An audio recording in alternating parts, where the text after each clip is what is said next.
I'm joined today by Yvonne Campbell, a travel counsellor who recently decided to relocate to Barbados as part of the country's new welcome stamp visa.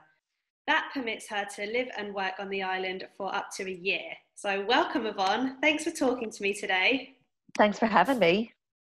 You're the envy of us all at the moment. So tell me, how did you come to hear about the work visa?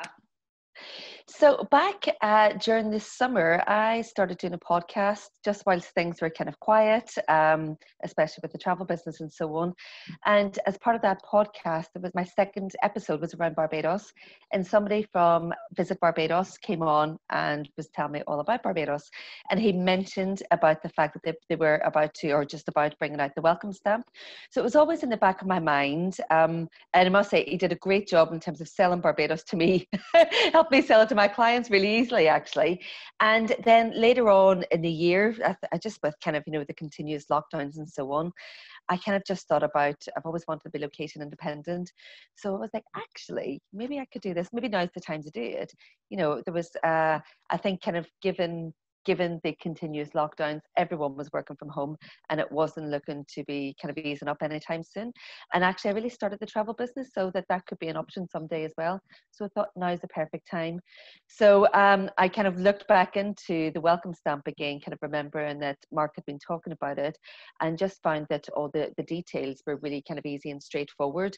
Like the eligibilities, there's certain eligibility in relation to the amount of income that's required, within kind of a year to make sure you can sustain yourself whilst you're here. There's a requirement around getting health insurance to make sure that, again, you're not a strain on the public services.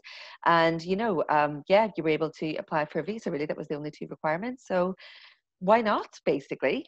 Sounds easy. I don't know why more of us aren't doing it. In all seriousness, I've the many people who've contacted me since I've been here and have asked a bit more about it. There is really not much, as long as you've kind of got those two things to be able to put in place, there's not many things that would kind of stop you. I think a lot of the time it's people are, kind of a bit apprehensive about change. And, it seems like a very kind of big leap and a big move, but Barbados is only 8 hours away from the UK on a direct flight. So it's a lot closer. And, I kind of thought if anything happened, it didn't work out, I can easily get back home. It's not a big issue. Yeah, definitely. We have to address your background because that is a virtual background, but the view outside isn't too dissimilar to that, is it? I'm very lucky that I thought if I'm coming here, I want to do it properly, especially I might just be here for a year, might be here for more, you never know. But yeah, when I go out onto my balcony, I have essentially that view in front of me, which is amazing. But sitting outside doing calls, it's a bit noisy. The noise of the sea is unbelievable, actually. You can probably hear a bit of it now, Yeah, exactly. So yeah, that is my view on a daily basis, which is, pretty stunning. Amazing, absolutely amazing. And this is probably a silly question, but what was it that made you decide to move to Barbados rather than anywhere else in the world? So there was a bit of practicalities that came into it. So it was one Sunday night at about 9 o'clock. I was like, right, where could I go in the world? And I looked at the travel corridor list, so I think I've kind of, with the current pandemic, I want to make sure that I'm kind of responsible and not doing things that I'm not allowed to do and so on. So I was looking at the travel corridor list and it was on there. And then that's when I was putting two and two together. And the very short kind of research for an hour after that, I was like, right, I'm definitely going. That my flight's booked by 8 o'clock the next morning. But, whenever I was speaking to Mark of the Tourist Board during the summer, the amount of things there is to do here. So not just the beach, there's beaches right, left and center. That is absolutely gorgeous. But there's plenty of things around food. I'm a real kind of foodie. So there's fantastic restaurants, right from kind of very local places, right up to the high-end places. I went on a food tour last week for my Life in Barbados podcast, which is following my journey here. And it was amazing, actually, just the variety of things that you were able to kind of try, both kind of local and don't get me wrong, some things that I won't be trying again, but that's always part of a food tour. Same with some of the local delicacies are like. But so there's the food side, there's lots of soft adventures. So I love diving, and I managed to go diving a couple of weeks ago as well. Once restrictions lift a bit, I'm hoping to be able to kind of do that on a weekly basis. So that was really important, to be able to kind of get out and do stuff stuff that I really wanted to do. And hopefully, you know, later on in the year, things will be back to normal where I might be able to kind of go to like salsa classes and, you know, different things like that as well. So there's absolutely plenty to do, but just getting out and exploring the island and seeing the landscapes and things like that, you know, it's a breath of fresh air. I'm sure it is. And you mentioned, well, you pretty much sold the island there, but you're becoming a Barbados specialist whilst living there. So is there anything that surprised you, and are there any kind of selling tips that you've learned from living there? Yeah, so I suppose what I've been most surprised at is the variety of accommodation that's available. So everything from self-catering right up to kind of very high-end kind of villas, and then you've kind of got all the hotels kind of in between. But all-inclusive isn't as popular on this Caribbean island as it would be in some others. But actually, there's so much food options out there. You know, it would be a shame not to get out and about. This isn't the type of island that you come to and you have to stay in your resort. You know, it's so safe to get out and about. The people are so friendly. It would be a shame not to get out and about. So I suppose I would be encouraging clients not necessarily to think about kind of all-inclusive, although I think sometimes the all-inclusive option is the safer option for people because they know, you know, how much they might spend within any given time period that they're here. So there are a number of chains on the hotel that absolutely do all-inclusive, but there is, you know, you can kind of rent apartments on the beach, so kind of self-cater, or things that come with bed and breakfast, facilities on site. So I think that was one of the biggest surprises. But I think also the island, it's not huge, but I think it's about 25 miles or something like that from kind of top to bottom. But actually each of the areas are very different. So a lot of people think about, oh, you know, what about multi-centering Barbados with, say, St. Lucia, which is just across the water, although it's not as easy to get there with kind of one of the local airlines is no longer operating. But, you know, you actually could probably multi-center Barbados rather than multi-center Barbados and somewhere else. So do two different parts of the island. So maybe kind of down the south side and then potentially up to the west coast, or up around kind of the east coast is really rugged. And you've kind of got those kind of, you know, the big kind of Atlantic waves, big kind of cliffs. It's, you know, it's very different to the pristine beaches. And even the color of the beaches, as you go round the coast, like it turns color, you know, it changes color as you go around. So maybe I think kind of multi-centering on the island itself, I think could be quite an interesting thing to do. Okay, that's good to know. Something a bit different so that people don't have to try and pack so many islands in because they've got it all in one place, really. Absolutely. And what are the fundamental differences between living there and living over here in the UK? So, gosh, so one thing that isn't different is seeing my family, because I couldn't really see my family during the year, friends and family, because of the pandemic. So actually, in that way, it hasn't really changed. Although I do have lots of family and friends who are booked to come and visit. The first was meant to be coming out around the end of February, so that's not going to be happening. But you know, every 3 or 4 weeks, I'm due to have visitors right throughout the year. I'm sure So you'll that's one be thing. really good. Exactly. So that's one thing that hasn't changed. But I suppose the difference is winter, obviously, being able to get outside. So we are here in Barbados, are starting a 2-week period of pause, national pause. So they're not calling it a lockdown, but a time to pause and reflect and take stock whilst they see to kind of some outbreaks and do some house-to-house testing, which I think is a really interesting approach. So for me personally, that means I still get to get out on the balcony. There's, you know, a period during the day where we can get out and exercise and go to the beach, to go for a swim and go for a walk. So just that as a difference to being in the UK, I think will make, kind of be a significant difference for me personally, because obviously in the winter time it's difficult to get out and about. I think I tend to go and do stuff more, especially being here for a year. And because I'm doing a podcast that is about me kind of, you know, experiencing the island, it makes sure that I'm going out and trying out and testing out different things. So there's never a kind of dull moment, really. It makes sure that I'm a proper visitor. I think sometimes when you move somewhere, you can be complacent, and you know, you just kind of do the same old things, or you get into a bit of a routine. So that's making sure that I'm getting out there and doing different bits and pieces, which is good.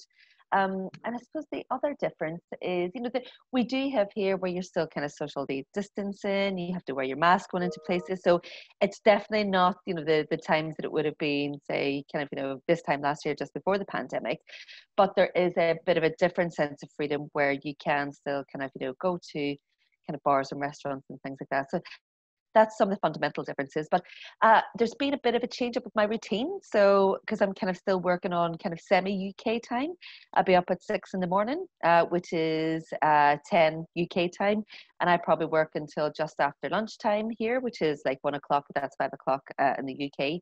And then I've got the rest of the day to myself, actually. So that's been a big change in terms of routine, and I'm loving it. And it's really easy to get up when it's bright outside. But I'll be in bed by 8, 9 o'clock every night. So it's easy to do. You can go for an afternoon swim, have lunch on the beach. Absolutely. Yeah. Absolutely, without a doubt. And it's interesting, there's a lot of people here who are also on the welcome stamp, or people here came for 2 weeks and are now staying for 3 or 6 months, actually, just because of things that have been happening back home since they've come here. So there's a lot of people who are willing to get out and about and go for walks on the beach with you and things. So I've met so many people here, which is quite unusual, actually. And I think it's a lot of people in the same boat, so who are also interested in meeting others. That's interesting then. So you think this idea of the year-long workation has really taken off then?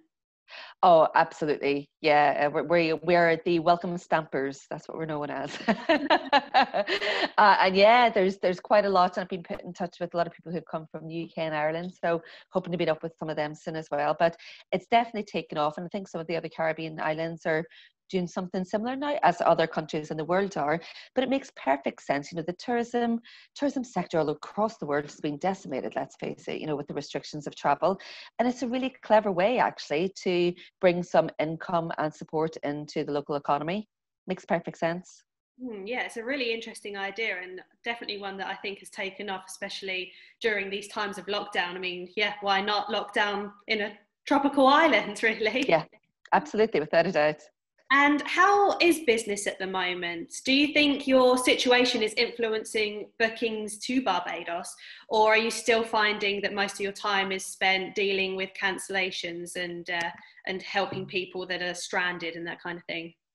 So luckily, not too much of the stranded. I think whenever I've kind of been working with clients over the last kind of 6 months, we've always kind of, a lot of my clients would be big special occasions, honeymoons, kind of bucket list destinations, and they are going to do those things that they would, it's once in a lifetime for some of them. Therefore, actually, they've been planning far out in advance. So they have been thinking about the pandemic and really kind of thinking through when they wanted to go. It has more been kind of like 9, 12 months in advance. So there's been, don't get me wrong, a number of honeymoons that have been, rebooked now for the 3rd time. And it's like, oh gosh, I really hope to go ahead kind of next time. But they're pushing it back into next year, because they've had to push the weddings back into next year as well. So, and the inquiries that I'm coming in at the moment for some of the more kind of the big birthdays bucket list stuff as well, they're looking towards the end of this year or kind of into next year. So fingers crossed. There's not too many cancellations at the moment. There's definitely the rebookings more than full-blown kind of cancellations.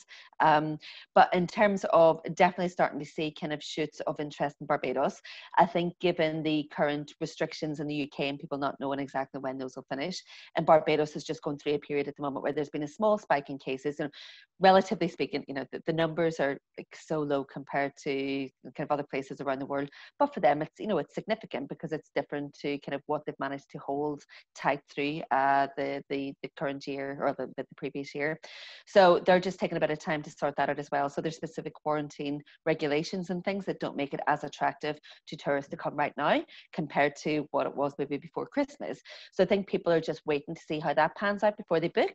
But definitely, there's been quite a lot of interest in people who are wanting to book, and I think will book whenever we work out what the future is going to hold and when things might get a bit better for travellers coming to Barbados.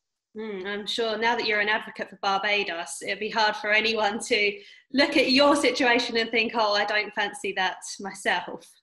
Yeah, absolutely. And I think from my perspective, one of the benefits of being in the island is to be able to build relationships with the suppliers and kind of really get under the skin of Barbados. So when people say, these are my interests, these are my likes, my dislikes, I'll kind of know immediately what would be suitable for them. And, other things that they can also experience during their holiday, not just offering like a hotel and, but kind of really thinking through what would make that a really kind of special trip for them. Definitely. And what would you say to other agents who are considering taking a workation, as we say now? Oh, like seriously consider, if you're in a position to consider it, please do. I don't think you'd regret it. And I've probably spoken to about 4 travel agents who are considering it.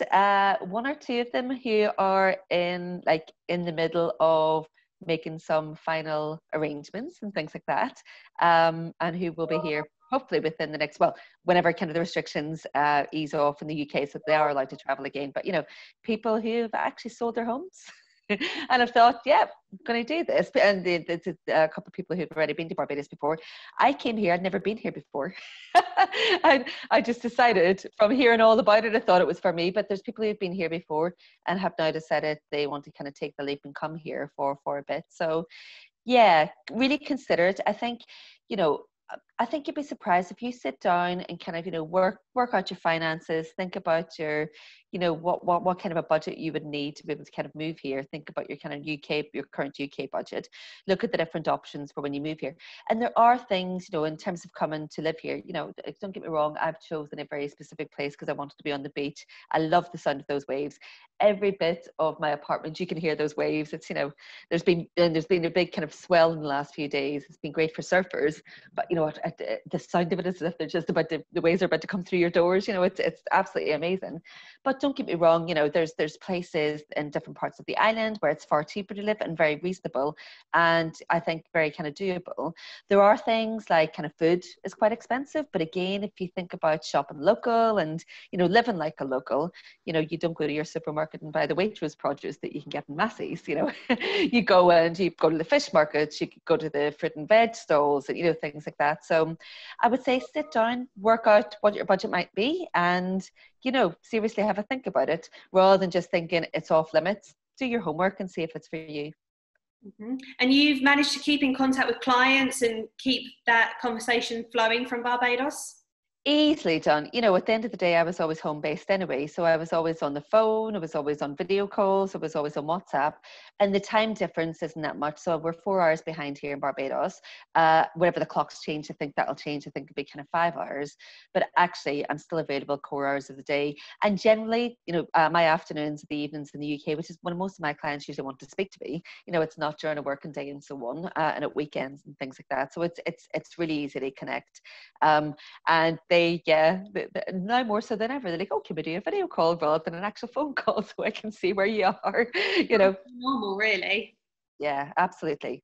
Well, that's it. There's no reason not to, really. Exactly.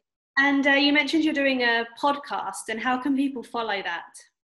Yeah, so if you if you search any of the platforms, whether that is Spotify or Apple or Google, even ask Alexa, Life in Barbados, A Year in a Paradise Island, but Life in Barbados, or if you just type in Barbados into the search engine on Spotify, it's the first thing that pops up. So it's really just about me getting out and meeting people, and I'll kind of showcase different suppliers on there, but also talk about different parts of the island, and it's me getting to grips with living in a new country as well. So anybody who is interested from a potential kind of perspective of moving to the island, on the welcome stamp, it'll be helpful for those, or people who are maybe interested in thinking about it as a holiday destination. So, feel free to, I suppose, anybody out there, if they've got clients who are thinking about going, direct them to the podcast, and they'll get lots of information on there. And it's been great, really enjoyable so far. I've been out beach walking, and I've been on a local walking food tour. I've got a wedding episode coming up around kind of Valentine's Day, which is kind of where people can hear a bit about what it's like to get married in Barbados. So there's and I've lots of interesting stuff coming up. So they call it pivoting a bit over the next couple of episodes because we're in our national pause, our national lockdown. But it's a bit of a documentary style, so it's me out there doing things, learning how to drive, going to the supermarket for the first time, things like that. It's hopefully people are enjoying it. It's got a great response so far, so I'm really pleased with that. Oh, great, Yvonne. Well, I'll definitely be tuning in to listen in on your journey. But thanks so much for talking to me. I think it's brilliant what you've done. And I think, I'm going to do it. I want to do it. Thanks so much. And thanks so much for having me. No, of course. Thank you. Take care.